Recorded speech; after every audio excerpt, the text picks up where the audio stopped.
chapter 11 is titled Who Stole the Tarts? Okay, so what is a tart? Actually, tart is a kind of a pastry kind of a thing, an edible, and so the courtroom is set up to find out who the tart is. And as the courtroom is in procession, we find out, or we can see that the knave of hearts is under suspicion. And what we find here is that the large crowds are over there, the large crowd of animals and the whole deck of cards are there, who are there in order to find out or witness the courtroom proceedings. Clear?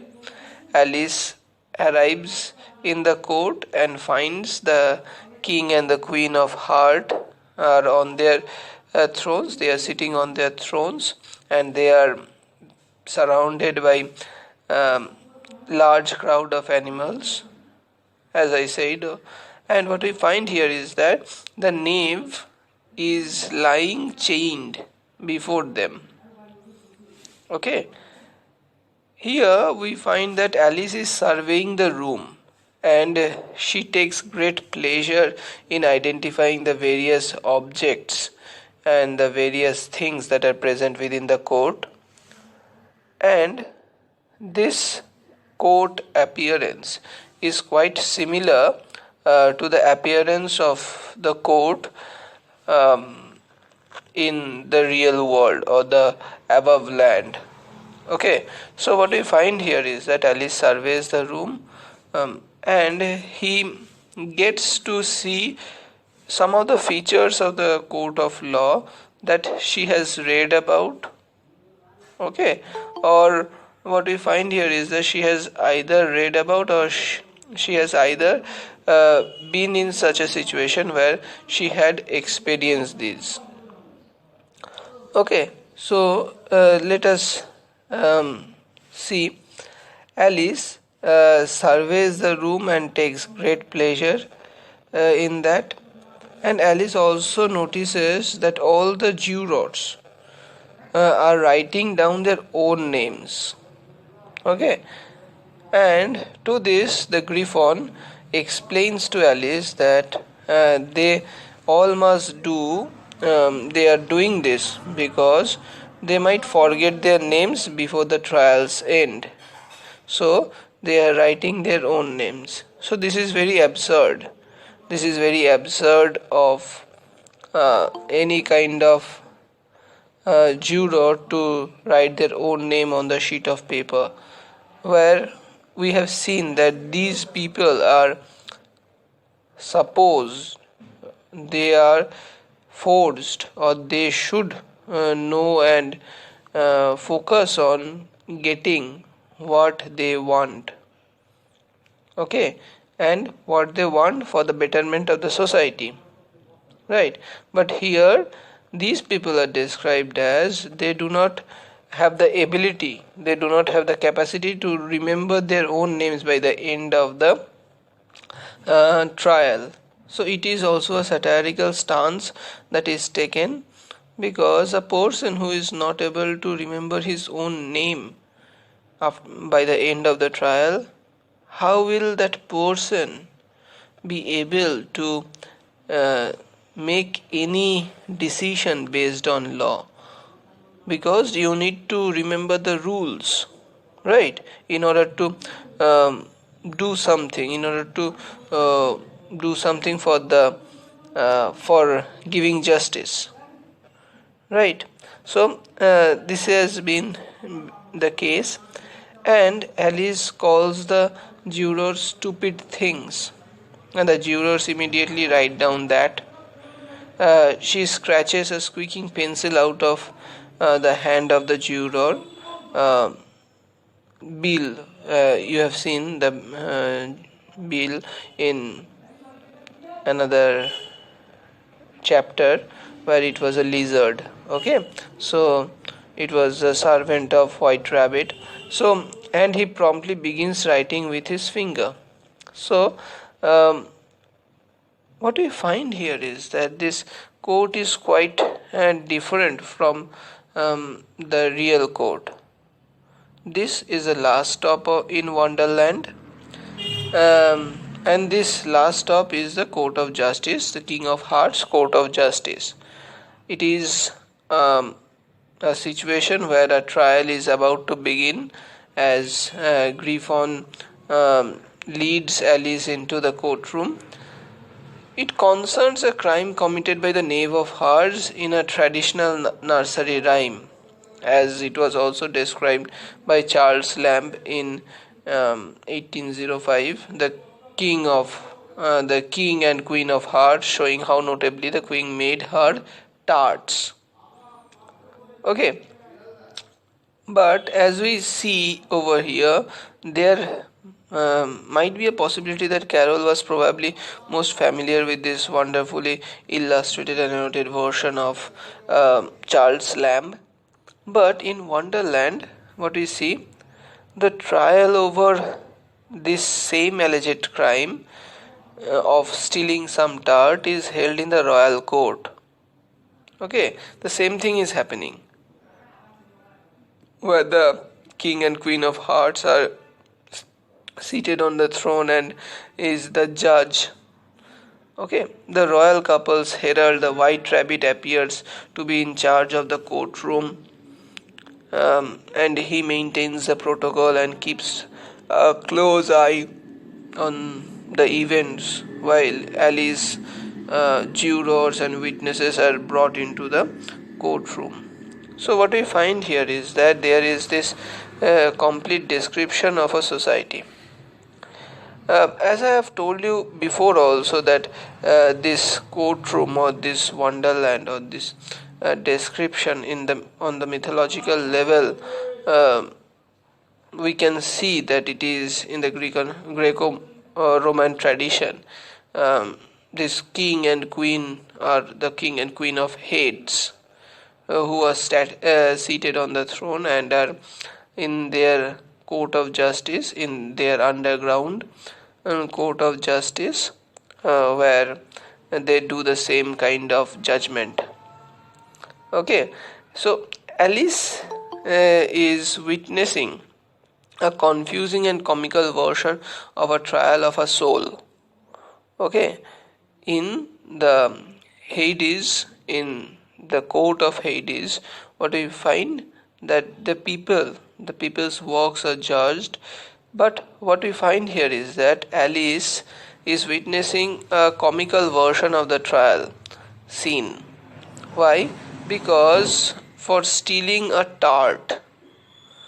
Okay, so what we find here is that this description is at once a comical thing, a satirical thing, and at the same time what we find, this description helps you to understand the society's construct. On the real level, if we see on the realistic principle, or the not a kind of principle, but the on the level of reality or the real world, to say, this has a Oxford equivalent. Okay, the Oxford equivalent of Wonderland's Court of Justice was the college's chapter house. Okay, Christchurch College's chapter house, where all the decisions concerning Christchurch's business and everything was resolved.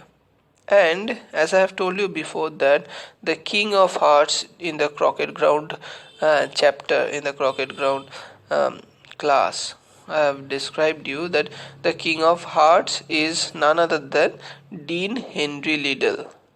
Okay, who is the father of Alice Liddell. So what we find here is that he used to preside over the chapter house in Christchurch College, and he used to control everything with a kind of authority which has a dual role of a judge and a king. And the similar thing is seen in this case. Okay, because as we will progress through the story, we will see that the king is only the judge and he is obviously the king.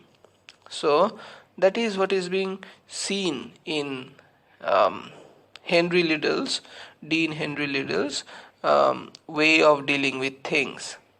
So even Orientalist Friedrich Max Müller, German philologist and Orientalist, have said the same thing about Henry Liddell.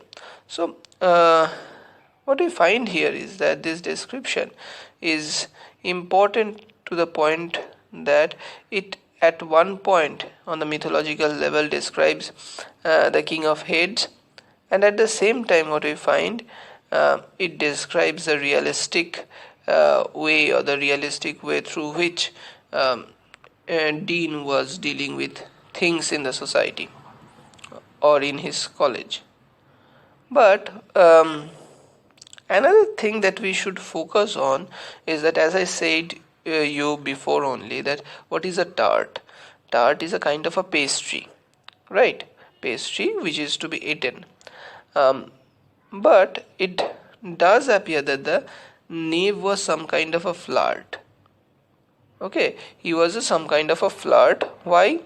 Because Carroll is actually portraying his crime both as a theft of baked goods, that is pastry and any kind of a thing that it refers to, and was also stealing of the affections of young girls. Okay, because tart in Victorian times meant sweetheart or young maiden. Okay, tart in Victorian time also meant sweetheart or young maiden. So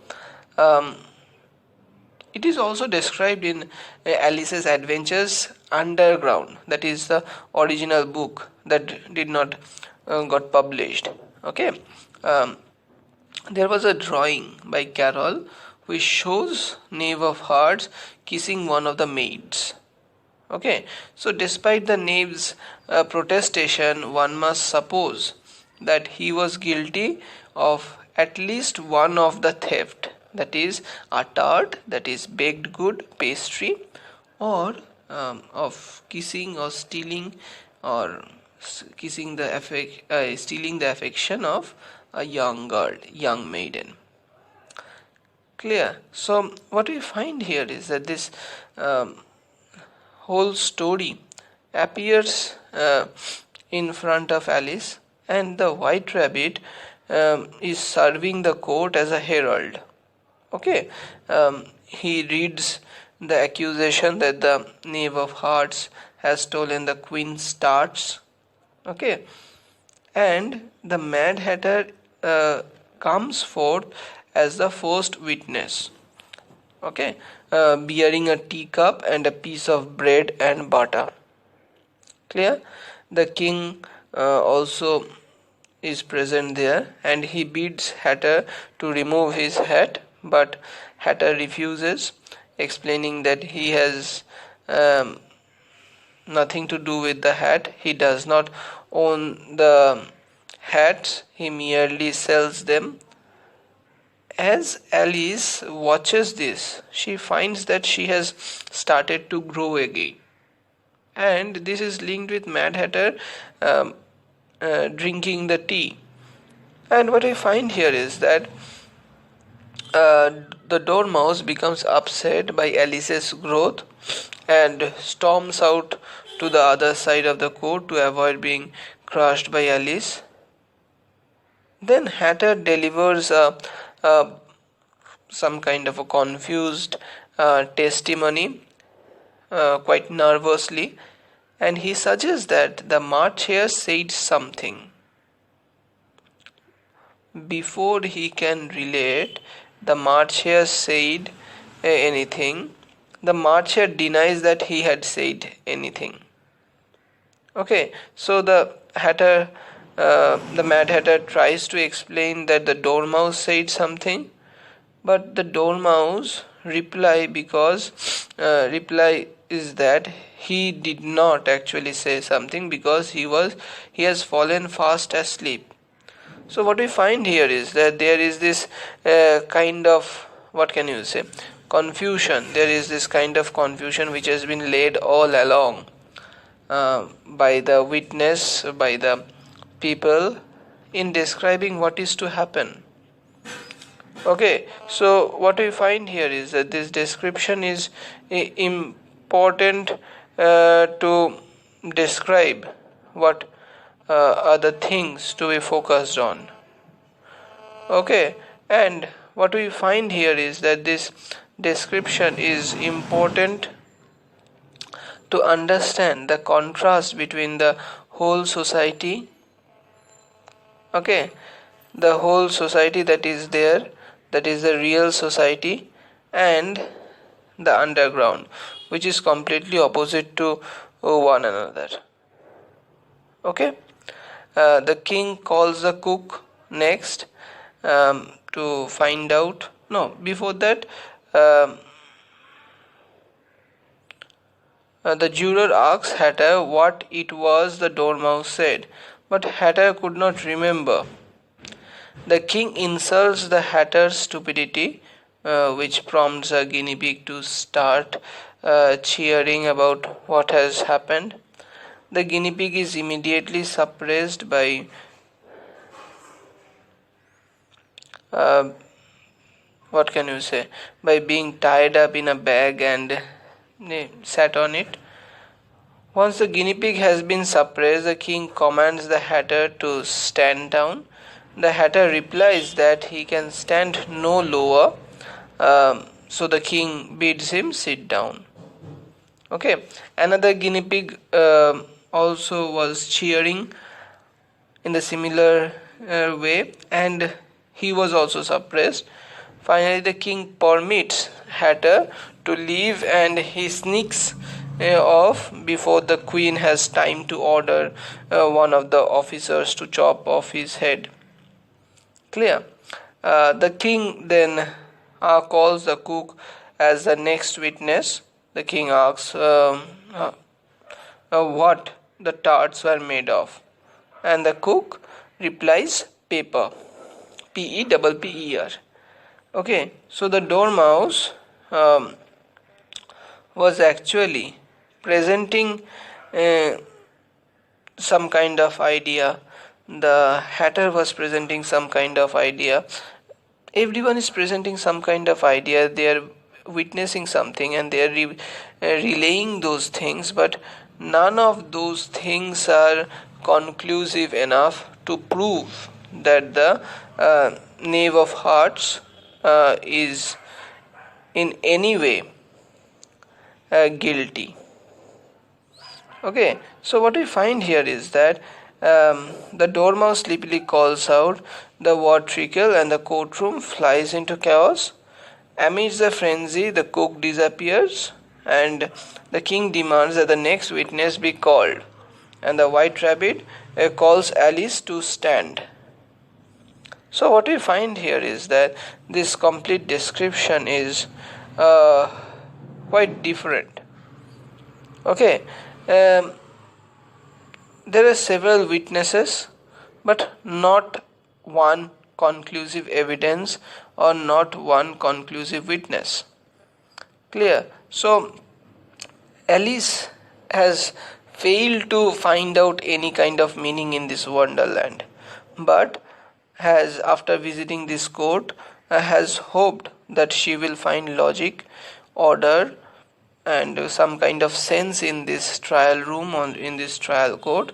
But what we find here is that that is also not happening. Clear? And she sees that the Wonderland court as a true court of justice. She hoped that there will be the institution of law will be there will be a sanctity, and there will be objective and undeniable truth will prevail over here. But she is again in a position where she gets nothing like logical explanation of anything. Okay, um, she excitedly identifies the various components in the court. But what we find here is that the similarities of the Wonderland code to the above ground code reinforces Alice's faith in the sanctity of law.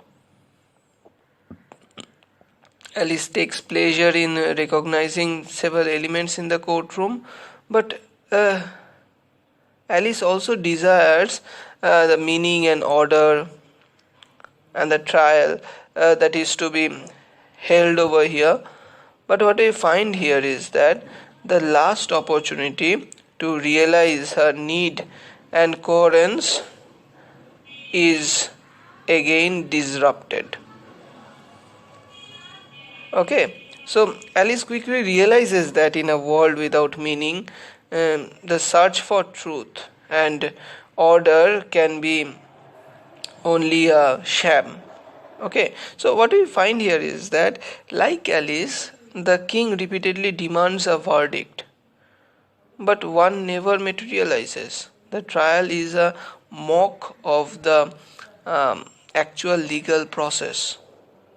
Okay, the importance of the trivial point supersedes the core issues of the right and wrong, or the innocence or the guilt. And what we find here is that these things are um, expected or um, elaborated out of context, and the truth is not um, achieved. Clear? This absurdity of the trial that is happening over here is quite similar to the caucus race that had happened.